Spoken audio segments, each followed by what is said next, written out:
You convince yourself she's different. The intensity, the way she rushed into your embrace, it feels like destiny, like you're the one she's been waiting for. With you, she can finally be uninhibited and authentic. But here's a truth that stings: you're probably not special at all.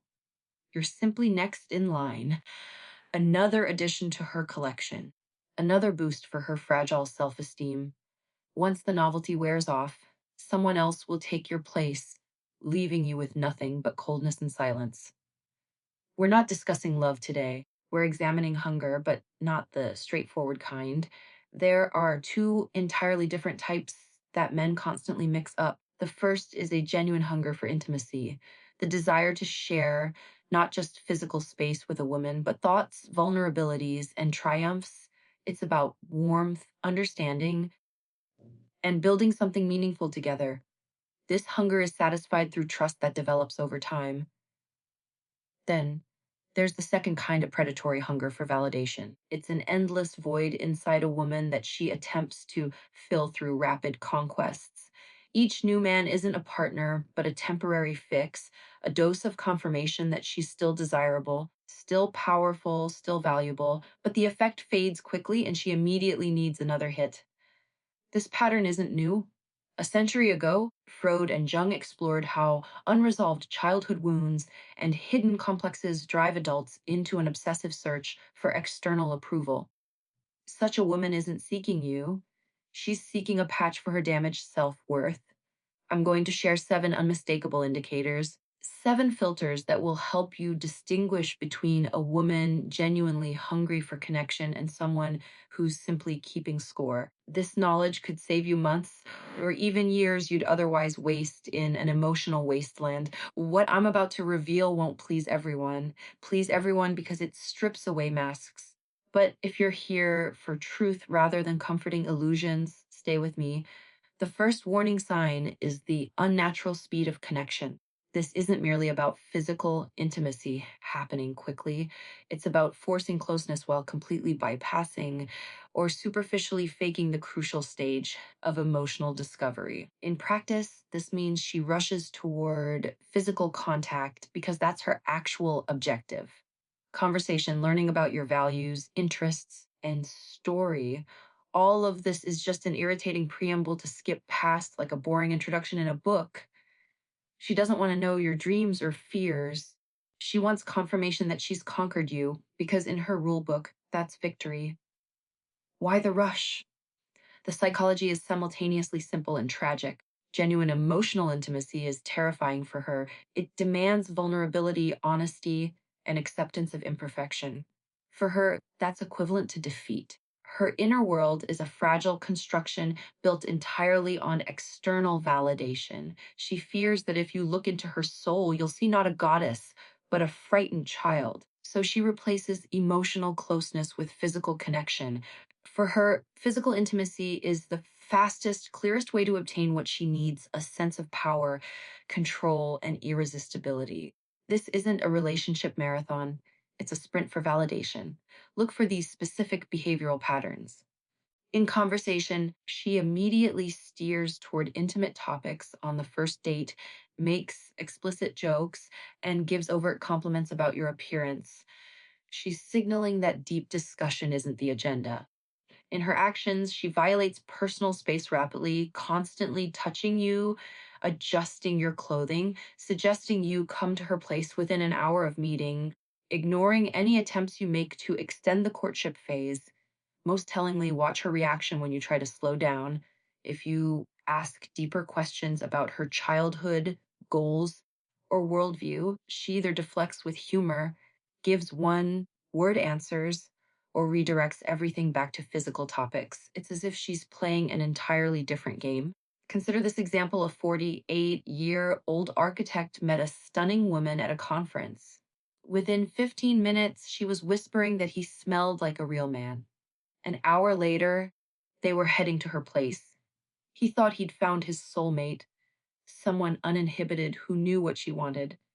The first 2 weeks were explosive, but when the initial passion subsided and he tried building something deeper, conversations, cultural outings, introducing her to friends, he hit a wall of ice.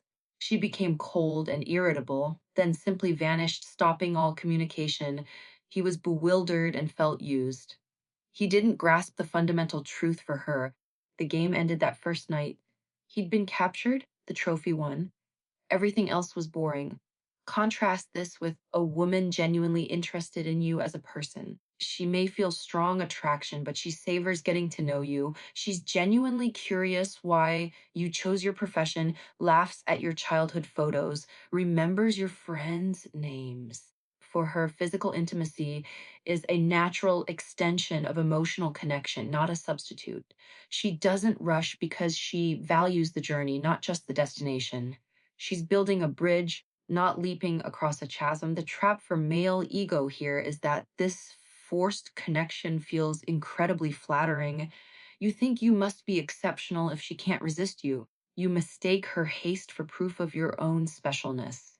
But actually, you're just a function to her gym equipment for lifting her self esteem. She doesn't see the living person behind your masculinity, status, or wit. She sees a projectile that must hit a target as quickly as possible.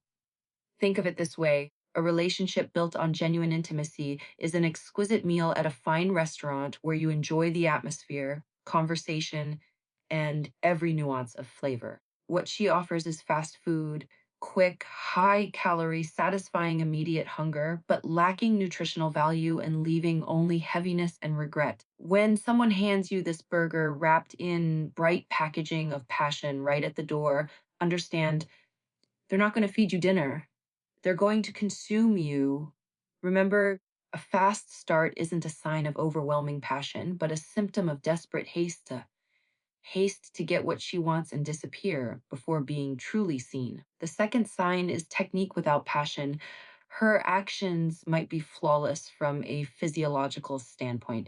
She may know every technique, position, and sensitive area. She might seem like an ancient priestess of seduction. Yet, despite this splendor, you can't shake a chilling feeling that you're not in the arms of someone who cares, but at a session with an expensive, skilled professional. Everything is correct, everything follows protocol, but there's no soul in it. For this type of woman, physical intimacy isn't an active union or a dance of two souls, but a performance, a sporting event where she needs to achieve the best result.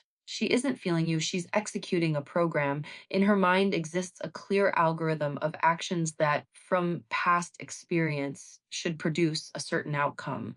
She's focused not on you and your reactions, but on her own performance. She's like a virtuoso pianist who flawlessly plays the most complex piece from sheet music, but puts none of her own feeling into it. There's music, but no magic. Psychologically, this is another defense mechanism.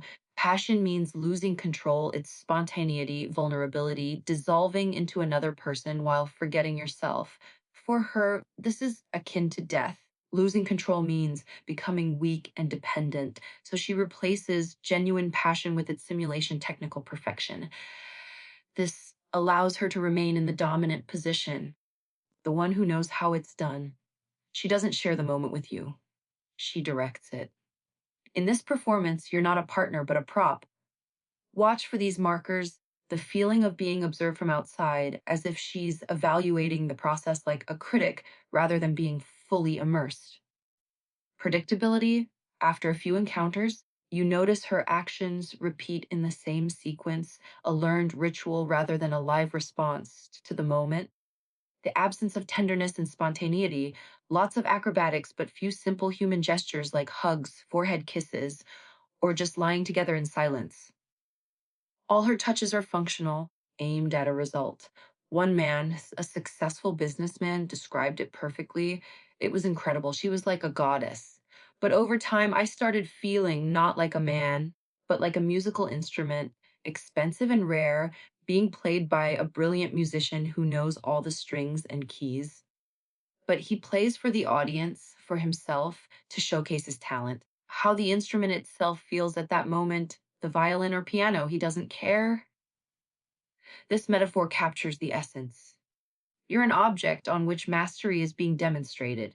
The trap here is devastating, especially for less experienced men. He thinks her skill and experience mean she's passionate and knows what she wants.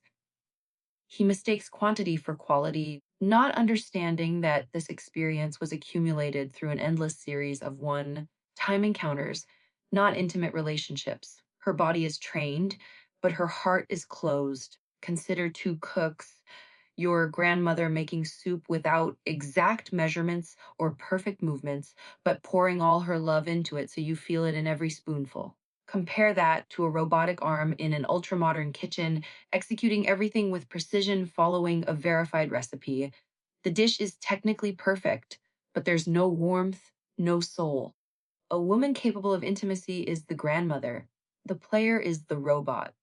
Next time you encounter top tier performance, ask yourself what you're actually feeling. A sense of union and warmth or admiration for someone's skill mixed with slight confusion. If it's the latter, you're most likely just a spectator in the front row of her solo performance. Perfect technique without soul isn't a sign of passion, it's a sign of long, diligent practice in complete solitude.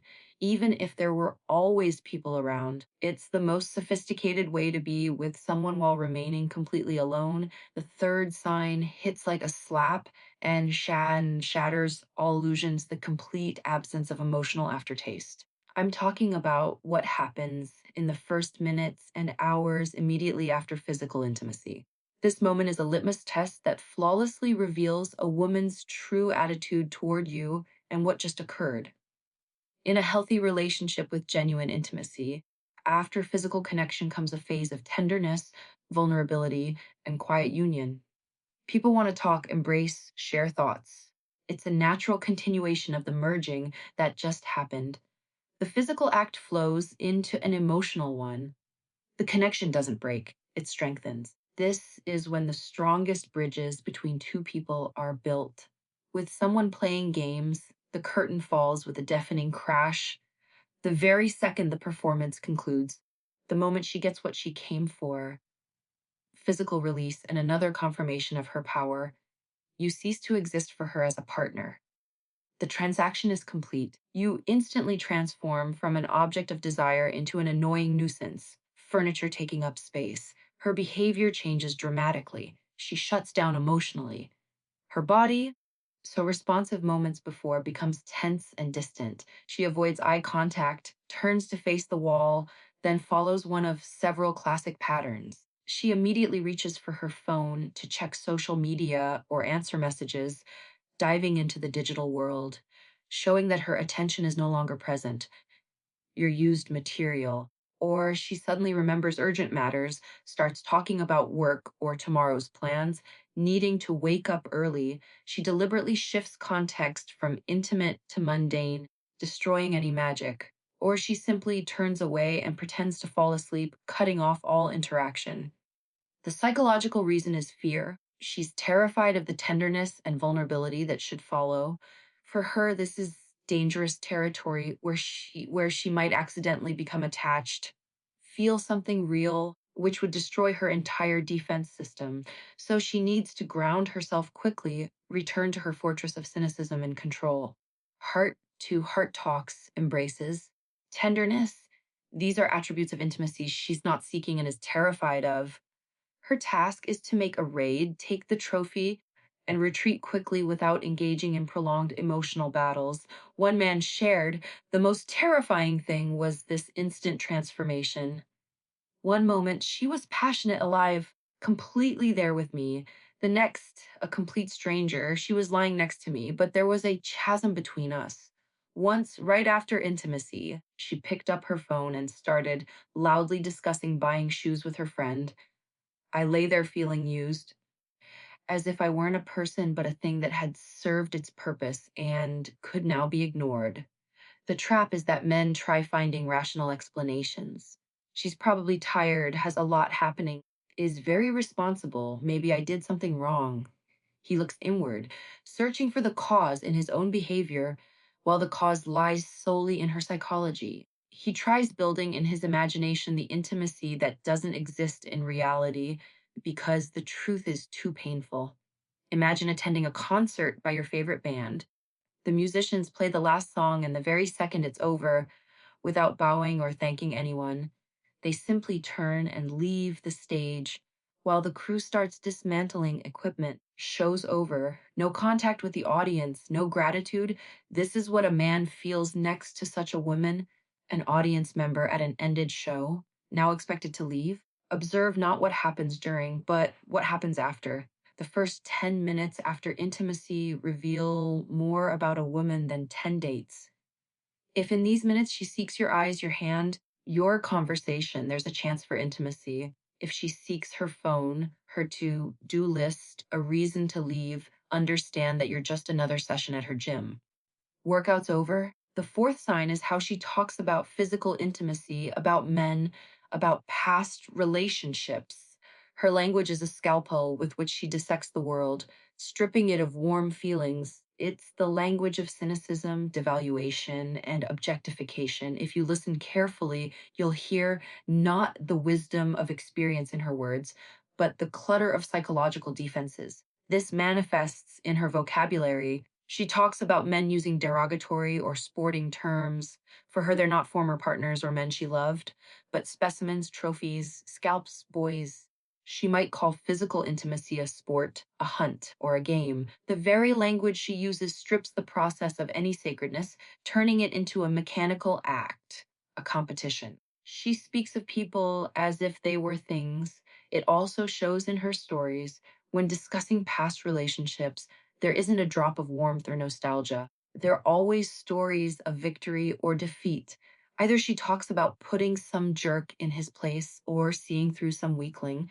Her stories have no room for sadness, regret, or gratitude for experiences. There's only her in the role of judge and executioner. She never discusses her own fault or mistakes. The men were always to blame. Carl Jung's concept of the shadow helps explain this. The shadow is the part of our personality we don't accept in ourselves, that we hide from others and from ourselves. Our fears, weaknesses, shameful desires. A mature person knows, accepts, and controls their shadow. An immature person projects it onto others. She projects her shadow onto men. Deep down, she feels weak, vulnerable, and needing love. But admitting this is unbearable. So she attributes all these terrible qualities to men. She calls them weak so she doesn't have to feel weak herself. She calls them needy so she doesn't see her own need. She devalues them so she doesn't face the horror of her own inner emptiness. Every cynical comment about a man is actually a cry for help from her own wounded soul. Imagine a woman saying to a friend on the phone while you happen to overhear it, "Yeah, this new one is okay. Good for a couple of rounds. His technique needs work, but overall it's a pass." This single sentence contains the whole essence. For her, a man isn't a person, but a set of functions to be rated on a scale. He's not a person with a unique name and history, but just this new one. He doesn't have interesting qualities. He has technique. A relationship isn't a romance, but couple of rounds. This is consumer language evaluating a product on a store shelf. The trap is mistaking her cynicism for honesty and independence. Wow, she's so bold, says what she thinks. Not like those other uptight people. He doesn't understand that this honesty isn't strength, but a symptom of deep trauma. She's not free from illusions. She's simply incapable of attachment. He admires her armor without noticing that behind it there's no one, or that person is locked away so deep they cannot be reached. Think of a surgeon who treats a patient not as a living person, but as a set of organs. He might be a brilliant technician, but he doesn't heal, he repairs. He has no empathy. This is how such a woman treats men. She's a surgeon performing an operation to extract a dose of self-validation. Once the operation is over, the patient is no longer interesting. His feelings, his experiences, all outside her scope of concern. That's why her language is so cold. It's the language of alienation. Through words, she creates distance between herself and the world because if that distance shortens, the world could hurt her, and she's terrified of that. When you hear a woman speak cynically and devaluingly about men, know this, she's not talking about them. She's talking about herself. This isn't a dialogue worth entering. It's a monologue worth staying away from. Her words are symptoms, markers of her inability to connect with human warmth. If you stay by her side, you'll very soon turn from my beloved into that guy, what's his name? About whom she'll speak just as cynically to her next trophy. The fifth sign is her astonishing selective amnesia for details of your life. She might perfectly remember the make of your car or the brand of your watch, but completely forgets what truly makes you who you are. This isn't simple absent mindedness. It's a direct indicator of her lack of engagement with you as a person. On your first date, you told a touching childhood story about your dog. On the third, she asks if you've ever had pets. You shared worries about a difficult project at work. A week later, she's surprised you're not on vacation. You mentioned your favorite band. The next day, she sends you a pop song saying she thinks it's your style. She constantly mixes up your friends' names, forgets your hobbies, doesn't remember basic biographical facts you've already shared. Why does this happen? The answer is simple and ruthless. She's not interested. Her brain works like a filter screening out unnecessary information, and unnecessary information is everything concerning you as a person. Important information is what concerns you as a trophy, your status, appearance, reactions to her seduction. Everything else is informational noise. The human brain is designed to remember only what evokes an emotional response, what has meaning. If she doesn't remember your stories, they provoked no response in her and have no meaning for her. This fundamentally differs from a woman who's interested in you. When a woman is captivated by a man, she becomes the most attentive listener in the world. She'll remember your first cat's name, your math teacher you mentioned in passing, the motorcycle model you dream of, because every detail connected to you is important to her.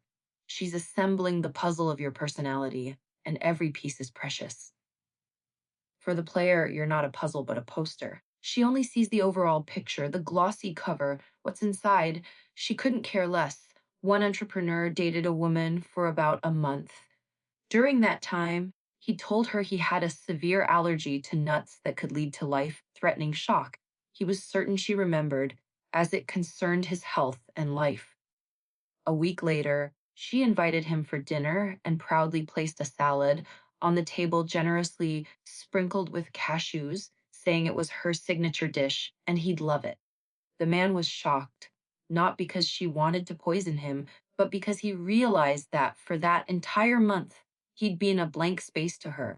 Information about a mortal danger had been filtered out by her consciousness as an insignificant detail. Again, the male ego trap.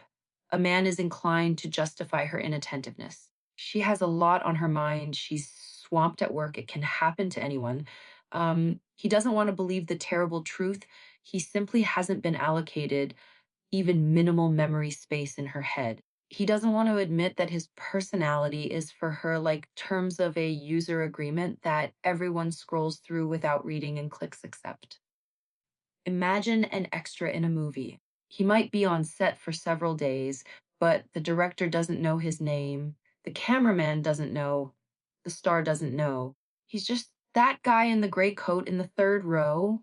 He fulfilled his function, created background, and that's it. This is who you are to such a woman, an extra in her film where she's the main character. Demanding the director remember your biography is pointless. Stop deceiving yourself. Her forgetfulness is an acute personality quirk. It's a diagnosis of her total, all consuming indifference to you. If she can't remember elementary things about you, it means only one thing. For her, you're a temporary function, not a permanent value. You're an event not worth saving in her memory archive. Conduct an experiment, tell her some insignificant but personal detail. A couple of weeks later, bring it up in conversation and watch her reaction. If she doesn't understand what you're talking about, understand you're talking to a wall. Beautiful, impressive, but completely deaf to your words. The sixth sign is the sharpest one, the moment when anyone with remaining self respect should leave without saying goodbye. It's her manner of talking about past conquests. She does it easily, without embarrassment, often with pride, like a hunter boasting about trophies hanging on the wall. This isn't just sharing about the past, it's carefully planned psychological manipulation. There's a big difference between a mature conversation about past experiences between two close people and what she does. A mature conversation happens in an atmosphere of trust, carries an element of vulnerability, and its goal is better mutual understanding.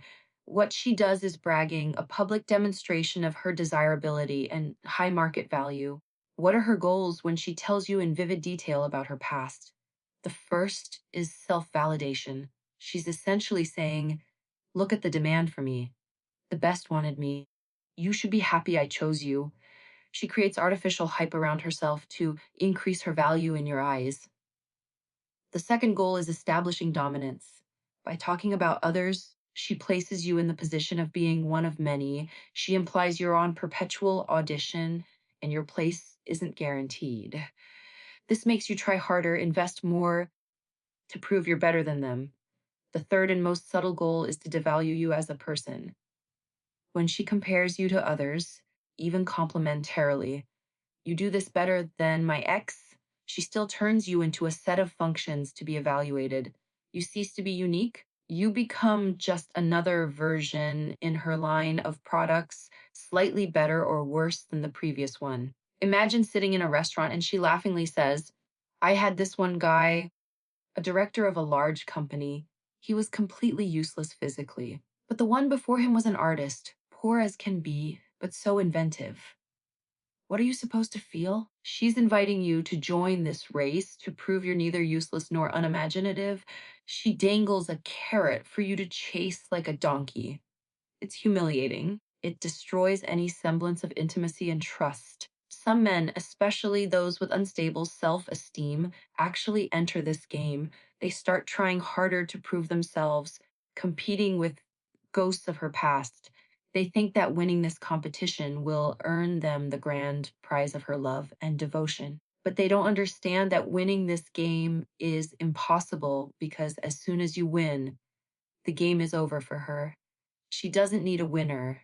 She needs the competition itself. Other men might mistake her frankness for openness and lack of inhibitions, thinking she's modern and talks about these things easily. But this isn't openness, it's promiscuity and lack of basic respect for you and your budding relationship. Openness is sharing feelings, fears, and hopes. Dumping a list of former lovers with detailed characteristics is emotional exhibitionism. Think of going to a job interview where the interviewer says, you know, the person before you was such a genius, and the one before that was such a hard worker. Let's see what you're made of. You'd immediately feel uncomfortable, understanding you'll be constantly compared. The same happens in relationships. By talking about others, she turns your shared space from something sacred into a public thoroughfare where shadows of her past are always invisibly present. A woman who values you and wants to build a future will instinctively protect your shared space. She'll understand that talking about past relationships is poison that taints the present. She might answer your questions if you ask, but she'll never on her own initiative boast about exploits because for her, they weren't exploits, but part of her life, perhaps painful, that shouldn't be put on display. As soon as you hear such stories from her, know this: it's not an invitation to openness, it's an invitation to a boxing ring. If you accept this challenge, you're guaranteed to lose, not because you're worse than her past partners, but because you agreed to play a game where the main goal isn't building something together, but proving something to her. And proving anything to someone who only values quantity, not quality, is impossible. We arrive at the finale, the seventh sign, which is the logical and inevitable conclusion to this whole story, her quick and usually inexplicable disappearance. She simply vanishes from your life. Yesterday it was passionate messages. Today there's silence, icy, deafening silence. She stops answering calls, blocks you on messaging platforms, or feeds you short, cold brush offs. This is ghosting, and it's her signature move. Why does she do this? Because for her, the game is over. She got what she wanted, self validation. confirmation of her power, an adrenaline dose from a new victory. The hunt is over, the trophy taken. And what do you do with a trophy? Hang it on the wall and forget about it. It's no longer interesting. Further relationship development isn't an asset, but a burden. It requires time, emotions, responsibility, and that's precisely what she's been running from her whole life. It's easier for her to disappear than explain she felt nothing and you were just temporary amusement. An honest conversation is impossible for her for two reasons. First, it requires empathy, the ability to put herself in your shoes and feel your pain. That organ has atrophied in her. She genuinely doesn't care what you'll feel. Second, an honest conversation would force her to confront herself and her unseemly role as a consumer, which would shatter the goddess image she carefully cultivates. It's much easier to just disappear, leaving you bewildered, and preserve her illusion of herself. What happens to the man at this moment? He's plunged into confusion. His brain refuses to believe it was all meaningless. He starts looking for the cause in himself. What did I do wrong? Maybe I said something offensive. Maybe I wasn't good enough. He replays your last encounters in his head, looking for hints, signs, mistakes. He blames himself, and this is her final parting manipulation. By disappearing without explanation, she leaves you with a sense of guilt and inadequacy. This allows her to write you off and go on a new hunt with a clear conscience because you were somehow not right. This trap is the most destructive for male self esteem. A man can spend months, even years, processing such an experience, losing faith in women and in himself. He doesn't understand the main thing: he did nothing wrong. On the contrary, he did everything right according to her script. He gave in, got carried away, was conquered. His only mistake was meeting not a partner but a predator. Being angry at a tiger for eating an antelope is pointless. That's its nature. Think of investing money in a pyramid scheme. At first, they promise mountains of gold, show beautiful statistics, pay out initial dividends. You believe, invest more, and then one day the company's website stops working, phones don't answer, and the founder disappears with your money. This is what a relationship with such a person is like: a pyramid scheme where instead of money, you invest emotions, time, and trust. The end is always the same: bankruptcy.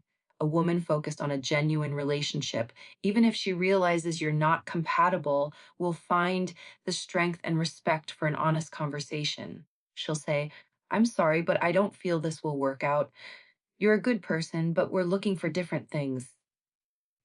It may be painful, but it's honest and provides closure. Someone playing games is incapable of honesty. She simply flees the battlefield, leaving ruins behind. Therefore, if you face such sudden disappearance, the most important thing you must do is forbid yourself from looking for the cause in yourself. The cause is not you. The cause is her pathology. You just happened to be in the wrong place at the wrong time. You became another victim in her endless series. The best thing you can do is thank fate that she disappeared from your life so quickly without having time to inflict even more damage. Her departure is not your defeat, it's your liberation. We've analyzed 7 signs: rapid connection, technique instead of passion, lack of aftertaste, devaluing language, amnesia for details, talking about others, and finally, quick disappearance. If you see them individually, it's reason for caution. But if you see 3, 4, or especially all 7 signs in one woman, run. You're not facing someone looking for love. You're facing a symptom of deep inner emptiness that she tries to fill with other people's bodies and emotions. Sigmund Freud noticed that people who've experienced trauma often unconsciously strive to repeat the traumatic situation over and over, not because they enjoy it, but in a desperate attempt to replay it and gain control over it. The same goes for such a woman. Most likely, long ago, she was betrayed, rejected, made to feel worthless. Now she replays this script for the rest of her life, but this time in the role of aggressor. She leaves men before they can leave her. She devalues them so as not to be devalued herself. She's doomed to repeat the same cycle: seduction, conquest, evaluation, departure, endlessly. until one day she finds the strength to face her real pain. But your task is not to be her therapist. Your task is not to be her medicine. Trying to save or change such a woman is a guaranteed path to your own destruction. You'll waste energy, time, and self respect, but you'll change nothing because she can only change herself if she wants to, and she most likely won't want to. After all, her lifestyle gives her the illusion of power and control. The purpose isn't to sow hatred or mistrust. There are a huge number of wonderful, deep intimacy capable women in the world. The purpose is to give you a tool, a filter, a security system so you can distinguish the real from the fake. So you don't become another exhibit in someone else's museum of broken hearts. Your love, your time, your soul, these are too valuable to be traded for cheap simulations of passion. Learn to see these seven signs. Learn to value yourself enough not to settle for the role of just another checkmark. Look for a woman for whom physical connection is an extension of intimacy, not a substitute for it. Look for the one who will listen to your stories with interest, the one who will want to stay by your side afterward, not grab for her phone, the one who will protect your shared space, not boast about past victories.